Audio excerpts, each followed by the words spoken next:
नमस्कार एवरीवन, बहुत बहुत स्वागत है हमारे यूट्यूब चैनल पे। आशा करता हूँ सब अच्छे होंगे। और याद होगा आज हमने इंडेक्स में सुबह से वेट कर रहे हैं। इंडेक्स में तो ट्रेड हमें मिला नहीं कोई भी, तो स्टॉक में ट्रेड करना है क्योंकि स्टॉक में एक ट्रेड है। मैंने आपको बोला होगा कि इंडेक्स में ट्रेड तो थोड़ा सा डिफिकल्ट हो जाता है, हमें चेंजेस पकड़ने होते हैं, लेकिन स्टॉक में ट्रेड करना है। और स्टॉक में ट्रेड करने के लिए हमें स्टॉक सिलेक्शन सबसे बड़ी जरूरी चीज है कि हम स्टॉक सिलेक्शन करें, कैसे करें। और जो स्ट्रेंथ वाले स्टॉक हैं, जो मोमेंटम वाले स्टॉक हैं, हमें ऐसे स्टॉक को पिक करना है। तो ऐसे स्टॉक में ट्रेड करने के लिए सबसे बड़ी चीज है कि मार्केट की डायरेक्शन, मार्केट की स्ट्रेंथ, ये सारी चीजें। तो मैंने आपको कई बार बोला है कि मार्केट को स्टॉक में ट्रेड करने के लिए हमें तीन तरीके की डायरेक्शन होती है। पहला जो बुल टू बुलिश हो, या दूसरा होता है जो बुल टू बुलिश होता है लेकिन कहीं से बुल टू बेरिश भी हो जाता है, रिवर्स कर जाता है। लेकिन तीसरा होता है बुलिश स्ट्रेंथ तो होती है लेकिन इसके प्रतिरोधक इतने ज्यादा होते हैं कि इसको ऊपर जाने नहीं देते और काफी कंसोलिडेशन कर करके ऊपर जाता है। तो हमारी पहली प्योरिटी यही रहेगी कि हमें इस तरीके का स्टॉक पकड़ में आए। तो मैं आपको क्यों बोलता हूं, मैं आपसे एक वादा करता हूं कि आप अगर चीजें को डायरेक्शन और स्ट्रेंथ, वॉल्यूम, ये सारी चीजें सीख लेते हो तो आपकी स्टॉक में से 10 में से 8 ट्रेड मिनिमम तो जाएंगे ही जाएंगे। कम से कम 10 में से 8 ट्रेड, 9 ट्रेड तो प्रॉफिट में जाने ही जाने। लेकिन आपको रूल्स पता होना चाहिए डायरेक्शन की, स्ट्रेंथ की, कि हमें कौन से स्टॉक में हमारा स्ट्रेंथ है। देखो, प्राइस एक्शन हमें एक सपोर्ट बताता है, एक रजिस्टेंस जरूर बताता है, लेकिन उस सपोर्ट पे डिमांड है कि नहीं ये नहीं बताता। मान के चलो मार्केट यहां से बाउंस बैक कर रहा है तो हमें ये तो बता रहा है प्राइस एक्शन की यहां से डिमांड है, लेकिन मार्केट जब यहां पे आ रहा है तो ये नहीं बता पा रहा है कि मार्केट में एक्चुअल में अभी डिमांड है या नहीं। आप तो हिस्ट्री देख के ट्रेड ले लेते हो, यहाँ पे बाय कर लेते हो और मार्केट ब्रेक करके नीचे चला जाता है। और इसी तरह रेजिस्टेंस में ये प्राइस एक्शन ये तो बताता है कि यहां से बार बार मार्केट फॉल कर रहा है, सेलर का स्ट्रेंथ है। लेकिन क्या ये बता रहा है मार्केट अप की जा रहा है, तो क्या आपको पता है कि यहाँ पे अभी प्रेजेंट टाइम में यहाँ पे सेलर हावी है कि नहीं, यहाँ पे बायर इंटेंशन क्या है, सेलर की इंटेंशन क्या है। तो अगर यहाँ पे ट्रेड भले लो तो ये तो ब्रेक भी कर सकता है। तो हमें यही चीज पकड़ना है कि प्राइस एक्शन डिमांड है, हमने ये तो देख लिया सपोर्ट है, बट अभी जब मार्केट यहाँ पे आ रहा है तो यहाँ पे डिमांड है कि नहीं बायर की, यहाँ पे बायर इंटरेस्टेड है कि नहीं प्रेजेंट टाइम में। अगर इंटरेस्टेड है तो यहाँ पे मैं प्राइस एक्शन भी फॉलो करके ट्रेड ले सकता हूँ। यही सारी चीजें होती हैं जो मैं बताता हूं। जो हम बैंक निफ्टी के जो निफ्टी 182 स्टॉक है जो एफएनओ के हैं, उसमें से हमें एक स्टॉक पिक करना है जो एक तरफा हो, जिसकी स्ट्रेंथ अच्छी हो, जिसकी डायरेक्शन एक हो, ये सारी चीजें। तो यूबीएल है, अल्ट्राटेक सीमेंट है, वोल्टास है। हमें किस पे ट्रेड करना चाहिए? वोल्टास में ट्रेड मुझे नहीं लगता किसी साइड का करना चाहिए। वोल्टास में ट्रेंड फार्मा, ट्रेंड है, ट्रेंड में क्या करना चाहिए? ट्रेंड में भी मुझे ट्रेड नहीं करना चाहिए। ये बोथ साइड मूवमेंट है, मैं इस पे ट्रेड करूंगा ही नहीं ऐसे स्टॉक में। मैंने आपको ऐसे स्टॉक को बताया है क्लासेस में कि हमें किस तरीके के स्टॉक, ऐसे स्टॉक को पिक करना ही नहीं है। ट्रेंड जैसे ये ट्रेंड है, अब ये बोथ साइड मूवमेंट करेगा ही करेगा। देखो खुला, ऊपर गया, ऐसे ऐसे कंसोलिडेशन कर रहा है। अब इस पे कितना भी आप प्राइस एक्शन या डबल बॉटम या डबल टॉप आप अप्लाई कर लो, बट ये कोई काम आने वाला नहीं है। यहाँ पे हमें जो एक तरफा हो, जिसमें स्मूथ बाइंग आए, हमें ऐसे एंट्री करना है, हमें ऐसे स्टॉक को पिक करना है। मैं आपसे एक चीज कहता हूं, ये कोई मार्केटिंग नहीं है, मैं आपसे सच में कहता हूं कि एक व्यक्ति जो 12 से 15 हजार या 20 हजार एक प्राइवेट जॉब करने के लिए, कमाने के लिए बहुत दूर दूर जाते हो, अपने होम टाउन लोकल से, जो कि एक नॉर्मली 15 से 20 हजार कमाने के लिए आप अपने लाइफ के 10 से 12 घंटे, मिनिमम 10 घंटे तो आप देते ही देते हो 12 हजार कमाने के लिए। मैं कहता हूं आप अगर 4 महीने 3 महीने स्किल पे काम करते हो, अपने ऊपर काम करते हो, तो बहुत बड़ी चीज नहीं है 500 हजार कमाना। एक मिनिमम अमाउंट लेते हैं 500 रुपए, कि 500 रुपए स्टॉक से निकालना बहुत बड़ी चीज नहीं है। आप अगर थोड़ी चीजें सीख लेते हो, नॉलेज रख लेते हो, तो 500 रुपए आप इजीली से निकाल सकते हो डेली का। यानी 12 से 15 हजार एक नॉर्मली एक छोटे फंड से, छोटे कैपिटल से भी आप वो चीजें कर सकते हो। इसीलिए मैं बार बार आपको कहता हूं कि स्टॉक में ट्रेड करना आसान है कंपैरिजन टू इंडेक्स में ट्रेड करना। इंडेक्स में आपको क्यों लगता है? क्योंकि इसमें इंस्टेंट बड़ा प्रॉफिट देता है, बट वो रिस्की है। वो क्यों रिस्की है? क्योंकि आपको वहां पे एक्सपीरियंस की जरूरत पड़ेगी। एक्सपीरियंस की जरूरत क्यों पड़ेगी? सब लोग ये आपको बोलते हैं कि option as a not beginner, option में बिगनर के लिए नहीं है। और ऑप्शन ट्रेड बिगिनर के लिए क्यों नहीं? एक्सपीरियंस क्यों चाहिए? क्योंकि मार्केट में चेंजेस, बदलाव क्या हो रहे हैं। अभी देखो, आप भी नए होगे, आपको वॉल्यूम और ओआई के बारे में पता है, तो आप भी देख के बता दो कि भाई हाँ कॉल सेलर है, पीसीआर नेगेटिव है, वॉल्यूम नेगेटिव, ठीक है ट्रेड लो। ये तो स्टॉक में भी देख के बता, लेकिन ये काम ही नहीं करेगा। वॉल्यूम क्या होता है, ओआई क्या होता है, चेंज इन पीसीआर क्या होता है, सबको पता है। लेकिन मेन चीज जो होता है इंडेक्स में कि बदलाव क्या हुए हैं, चेंज इन क्या हुए। पीसीआर का नेगेटिव है ऐसा तो नहीं बढ़ रहा है, वॉल्यूम में सीपीआर में क्या चेंजेस हुए हैं, कॉन्ट्रैक्ट कैसे ग्रीन हो रहे हैं। तो प्रेजेंट टाइम का 5 मिनट से 10 मिनट का डाटा ही आपको डिसाइड करता है कि ट्रेड किस साइड का लेना चाहिए, यानी चेंजेस डाटा। बट स्टॉक में ऐसा नहीं होता। स्टॉक में जो आपको ऑप्शन चेन दिख रहा है वही आपका काम आता है। तो इसीलिए इंडेक्स में हमें एक्सपीरियंस जरूरत पड़ती है। एक्सपीरियंस रहेगा तभी तो आप चेंजेस पकड़ पाओगे डाटा का, तभी तो आप समझ पाओगे कि क्या क्या बदलाव हुए हैं, क्या क्या चेंजेस हुए हैं। यही सारी चीजें। अब स्टॉक में क्या होता है, आप स्टॉक में इतना ज्यादा चेंजेस होते नहीं है। तो HDFC life, HDFC bank, HDFC AMC, HCL tech, ये सारी चीजें। तो मुझे एक स्टॉक पिक करना है। अब जैसे मैंने बताया कि नहीं, मुझे 182 स्टॉक ऑप्शन चेन के 182 स्टॉक है, मुझे एक स्टॉक पिक करना है जो कि एक तरफा हो।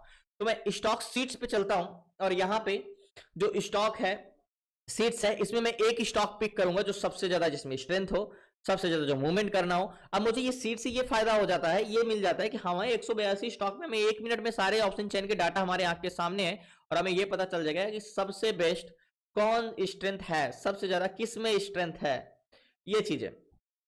तो सीट्स में चलते हैं, तो जैसे हमें लास्ट तक बने रही है, मैं एक स्टॉक पिक करता हूं, जैसे तो कोरोमंडल है। अब कोरोमंडल को एक बार निफ्टी ट्रेडर में लगाते हैं, कोरोमंडल की स्ट्रेंथ क्या है एक बार देख लेते हैं। बट अगर हम ऑप्शन चेन की बात करें तो स्ट्रेंथ अगर बात करें तो 1.03, 0.84, ये तो रेड में है, इससे कोई मतलब नहीं। सबसे ज्यादा ग्रेनुअल में स्ट्रेंथ है सबसे ज्यादा, तो पहले हम एक बार कोरोमंडल को देख लेते हैं। 1.2 पॉइंट का चेंजेस है और सबसे ज्यादा ग्रेनुअल चेंजेस, तो एक बार कोरोमंडल भी देख लेते हैं। तो कोरोमंडल गिरा है, नीचे आया है, बट इसका पीसीआर कंटिन्यू इंक्रीज हुआ है। तो एक बार ऑप्शन चेन में कोरोमंडल, कोरोमंडल ओके, कॉन्ट्रैक्ट पूरा ग्रीन है, 748, 456 एंड 248 एंड 1948 ओके। तो एक बार कोरोमंडल को हम लगाते हैं चार्ट पे कि कोरोमंडल में क्या हम ट्रेड कर सकते हैं। ओके, तो मार्केट बुल टू बुलिश है, लेकिन सबसे पहले वन डे टाइम फ्रेम में लगाएंगे तो मार्केट क्या कर रहा है। अगर हम मार्केट के हॉरिजॉन्टल जोन लेंगे तो सबसे बेस्ट हॉरिजॉन्टल जोन हमारा यही वाला होगा, ये हॉरिजॉन्टल जोन हमें मिल जाएगा यहाँ का। अब 5 मिनट टाइम फ्रेम में लगाएंगे, यहाँ से पीछे थोड़ा सा डिसइंक्रीज हुआ है बट मार्केट की नेक लाइन है। अब बात करें इसकी स्ट्रेंथ की क्या है, ऑप्शन चैन में एक बार फिर से कोरोमंडल सीट्स में देखते हैं यहाँ पे। तो कोरोमंडल सबसे पीसीआर में देखे जाए तो सबसे पॉजिटिव है, मतलब फर्स्ट पे 182 स्टॉक में सबसे फर्स्ट है। एक फाइनेंस होम है और ग्रेनुअल है, तो ग्रेनुअल भी है अच्छा, बट अगर इससे बेस्ट देखें तो फिर कोरोमंडल है। तो कोरोमंडल में ट्रेड करने के लिए बेस्ट है। तो सबसे पहले हमने वन डे टाइम फ्रेम में हॉरिजॉन्टल जोन खींचा, क्या ये वाला हॉरिजॉन्टल जोन, ये कैंडल्स का बॉडी है, ये रेड वाली कैंडल्स का, और इसके नीचे तो कोई हॉरिजॉन्टल जोन है नहीं, इसके ऊपर ही है, तो ये सबसे बेस्ट है। 5 मिनट टाइम फ्रेम में लगाओगे तो मार्केट इसको ब्रेक करके नीचे आया। तो एक चीज हमें और देखना होगा, गैन कैलकुलेटर, मार्केट का हॉरिजॉन्टल जोन का प्राइस क्या है, गैन कैलकुलेटर ओपन करते हैं। अगर एंट्री हो गई होगी गैन कैलकुलेटर में तो हम एंट्री कर सकते हैं। तो कोरोमंडल, क्योंकि मार्केट यहाँ पे नीचे जरूर आया है लेकिन पीसीआर नीचे नहीं आया, इसका मतलब मैं आपको क्लासेस में भी बताया कई बार कि अगर मार्केट ऐसे जाके ऐसे आया हो बट पीसीआर ऐसे जाके ऐसे गया हो तो समझ लो मार्केट नीचे टेस्ट करने गया है। ओके, और कोरोमंडल गैन कैलकुलेटर में हम कोरोमंडल का प्राइस डालेंगे, तो प्राइस क्या है, प्राइस है 1601 रुपए। तो गैन कैलकुलेटर में प्राइस डालेंगे 1601 रुपए का, हॉरिजॉन्टल जोन का प्राइस है 10161 ओके। कैलकुलेटर के हिसाब से 1610 पे जाएगा तो आप बाई कर सकते हो कोरोमंडल को। तो 1607 तक ही गया है, 1608 तक ही गया है, तो इसको हम नेक लाइन जरूर ले लेंगे, ये हम इसको नेक लाइन लेंगे। इसके ऊपर जाता है मार्केट तो देखते हैं। बाकी एक बार ग्रेनुअल को भी मैं देख लेता हूं कि ग्रेनुअल का क्या इंटेंशन है इसको, क्योंकि गैन कैलकुलेटर्स में इसमें बाइंग नहीं हुई तो फिर हम यही कर सकते हैं, या तो फिर इसके ऊपर जाए मार्केट तब हम ट्रेड करेंगे। एंड अभी 1600 है और नेक लाइन के ऊपर या तो कंफर्मेशन दे या तो गैन कैलकुलेटर के बाइंग जोन में है तभी हम ट्रेड कर सकते हैं, अभी नहीं कर सकते। तो बात करते हैं सीट्स पे, इसकी ज्यादा कोई स्ट्रेंथ है तो ग्रेनुअल, नहीं ग्रेनुअल, ये ग्रेनुअल है। तो एक बार ग्रेनुअल को भी हम चेंज इन कॉन्ट्रैक्ट पे जरूर देखेंगे कि क्या हम इस पे एंट्री कर सकते हैं ग्रेनुअल में। नहीं, तो लास्ट तक बने रहिए, मैं ग्रेनुअल में भी एंट्री नहीं कर सकते हम। और इसमें चेंजेस नहीं है एंड 5 पॉइंट का चेंजेस है सारा में पेट्रोनेट एंड 10% का फोर्स, तो 10% है। डिक्सॉन है तो डिक्सॉन में 0.48 मेरे हिसाब से यही बेस्ट है, तो थोड़ा देर वेट करते इंतजार करते। एक्चुअली में मुझे जो ये कोरोमंडल लग रहा है, मैं इस पे अभी यहाँ पे ट्रेड लेता हूँ ना तो मुझे ऊपर का टारगेट एक अच्छा मिल जाएगा, मतलब मार्केट के हिसाब से। अगर एक बार कोरोमंडल फिर से लगाता हूँ, कोरोमंडल मार्केट नीचे आ रहा है बट इसका पीसीआर घटा नहीं है, देखो यहाँ पे ये जो क्रॉस बना है ये पूरा का पूरा संकेत है कि मार्केट यहाँ से बेरिश नहीं जाएगा, मार्केट यहाँ से बुलिश जाएगा, मतलब ब्रेक कर जाएगा इसको। तो वैसे भी ये लास्ट हाई कहां तक गया है, ये 8 तक गया है, 10 पे गैन कैलकुलेटर की बाइंग जोन था और इस पे एक कैंडल्स क्लोज, तो मैं इस पे ट्रेड लेता हूं, अभी कोई स्टॉप लॉस नहीं लगेगा, मैं इस पे को बाई करता हूं। कोरोमंडल जाएगा ऊपर जाएगा, 100% जाएगा जहां तक है, क्योंकि इसका अगर मार्केट को रिवर्सल, देखो ये रिवर्सल एक मार्केट ऊपर जाता है रिवर्सल कर जाता है, वो एक अलग कॉन्सेप्ट होता है। मैंने आपको क्लासेस बताया कि रिवर्सल किस तरीके से होता है, और एक स्टॉक जो ऊपर तो जाता है लेकिन नीचे टेस्ट करने आता है, वो रिवर्सल नहीं होता। तो ये स्टॉक रिवर्सल नहीं, सिर्फ नीचे टेस्ट करने आया है। तो मैं इस पे बाइंग पोजीशन बनाऊंगा इस पे कोरोमंडल में, लास्ट तक बने रहिए। तो फाइनली कोरोमंडल में मैंने 200 क्वांटिटी ली है, 63,900 का फंड लगा है। और बात करें टारगेट की, मैंने ट्रेड ले लिया क्योंकि मार्केट ये अब नीचे नहीं जाएगा और ये बहुत मैंने बॉटम पे लिया, क्योंकि देखो ध्यान समझना, गैन कैलकुलेटर जो मैंने लगाया था कि सेलिंग जोन कहां पे बता रहा था, अबव सेलिंग जोन 1600 है। तो 1600 को मार्केट नीचे क्रॉस करके नहीं जाएगा, ये एज अ बॉटम है और मार्केट यहां से अब ये ऊपर जाएगा जहां तक है, क्योंकि अगर ये रिवर्सल होता तो पीसीआर भी गिरता साथ में, पीसीआर नहीं गिरा है, वैल्यूम कंटिन्यू बढ़ रहा है। एक बार वैल्यूम 748 एंड 454 है, ठीक है, 748 मतलब डबल है वैल्यूम की बात करें। अब टारगेट की बात करें तो target one day time frame में क्या होगा, मेरी बाइंग जोन यहाँ पे है 1698 के आसपास, ये 1698 भी 1601 चला है, तो टारगेट हम क्या रखेंगे, टारगेट हम जो रखेंगे प्राइस एक्शन के हिसाब से, तो टारगेट हमारा वन डे टाइम फ्रेम के हिसाब से क्या होगा, या तो 1601 चल रहा है, ये 1628 का टारगेट आ रहा है, ये तो टारगेट बहुत बड़ा आ रहा है 1610, ये वाला टारगेट होगा हमारा 1614 रुपए का। तो अगर 200 क्वांटिटी में 1614 रुपए का भी टारगेट मिलता है तो एक बहुत ही अच्छा टारगेट, क्योंकि हमने नीचे एंट्री किया है, मेरा टारगेट पॉइंट ये होगा, अभी कोई स्टॉप लॉस नहीं लगा सकते हैं, क्योंकि एज हम प्राइस एक्शन को फॉलो नहीं किए हैं। हम प्राइस एक्शन से अगर कंफर्मेशन के बाद ट्रेड लेते तो मार्केट में हम स्टॉप लॉस इसके नीचे लगाते, बट हमने ये रूल फॉलो नहीं किया है, तो ये मार्केट ब्रेक करने मुझे 100% श्योर है कि इसकी जिस हिसाब से स्ट्रेंथ है ये ऊपर ही जाएगा। वेट करते हैं, ये कंफर्मेशन है, मुझे लगता है कि कंसोलिडेशन करके एक बड़ी कैंडल्स बनाएगा, तो टारगेट पॉइंट मेरा ये ऊपर का है 1614 का, अभी 16 से एक तो 14 पॉइंट का है, 200 क्वांटिटी लिया 98 की पाएंगे तो 15 पॉइंट भी मिलता है, तो बहुत अच्छा टारगेट होगा, बहुत अच्छा प्रॉफिट होगा। तो मैंने ट्रेड ही लिया है इसलिए कि बड़ी कैंडल्स बना के ऊपर चला जा सकता है, क्योंकि इसकी स्ट्रेंथ जोन एक बहुत बहुत बहुत एक कह सकते हो बहुत अच्छी है। पहली बात तो ये फर्स्ट पे कोरोमंडल है 621 वैल्यूम सीपीआर है और 800 ये है, एंड पीसीआर 1.1 का है, चेंज इन सीपीआर 1.03 का है। तो वेट करते हैं, इंतजार करते हैं।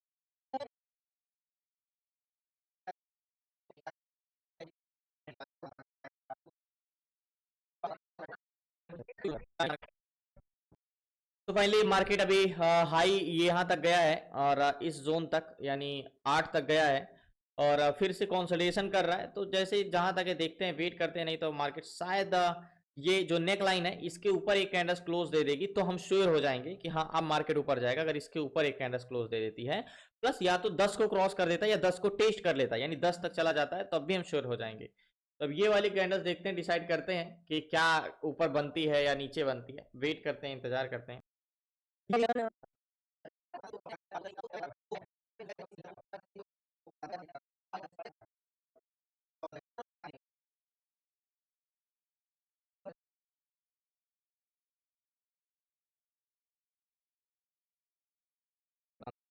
सो फाइनली ये जो नेक लाइन के ऊपर कैंडल्स थी ये क्लोज दी है, तो ये इस चीज का प्रमाण है कि अब मार्केट जो है ऊपर ही जाएगा, ज्यादा से ज्यादा मार्केट अब बहुत देर तक कंसोलिडेशन भी नहीं करेगा, यानी जो मार्केट इतना देर से कंसोलिडेशन कर रहा था, ब्रेक नहीं कर पा रहा था, तो वो अब मार्केट ज्यादा कंसोलिडेशन नहीं करेगा। सिंपली अगर आप देखोगे तो ये है और ये मार्केट कुछ ऐसे ही जाएगा। तो वेट करते हैं, लास्ट तक बने रहिए प्लीज, नया चैनल को सब्सक्राइब कर लीजिएगा। कैंडल्स बाहर क्लोज दे दिया है तो मार्केट में बाइंग आना तय है और मार्केट अब ऊपर ही जाएगा, क्योंकि यही ये तो या तो गैन कैलकुलेटर के बाइंग जोन में चला जाता, तो अभी ये 7-8 तक गया है, गैन कैलकुलेटर के बाइंग जोन में नहीं गया, बट कैंडल्स क्लोज दे दिया, तो दो में से एक कंफर्मेशन तो मिल ही गया है।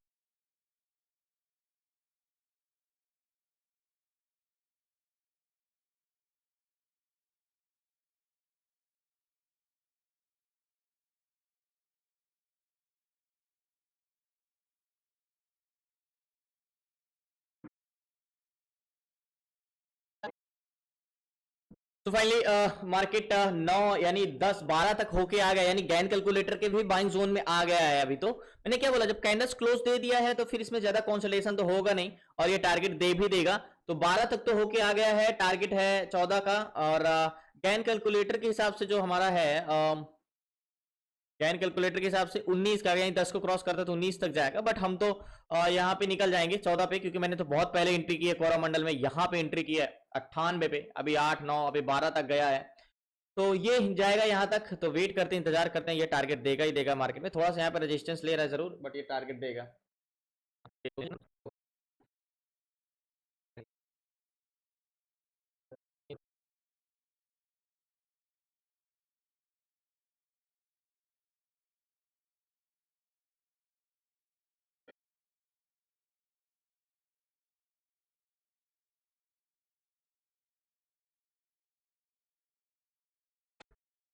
तो फाइनली थोड़ा सा टारगेट और बचा है, 11 12 13 चल रहा है। मार्केट में मोमेंटम है, ऐसा नहीं है। अभी तो ये कंसोलिडेशन कर रहा था, अभी तो एक बड़ा मूवमेंट आया है, तो जहां तक है थोड़ा सा और देर वेट कर ले रहे हैं, अभी समय बहुत है।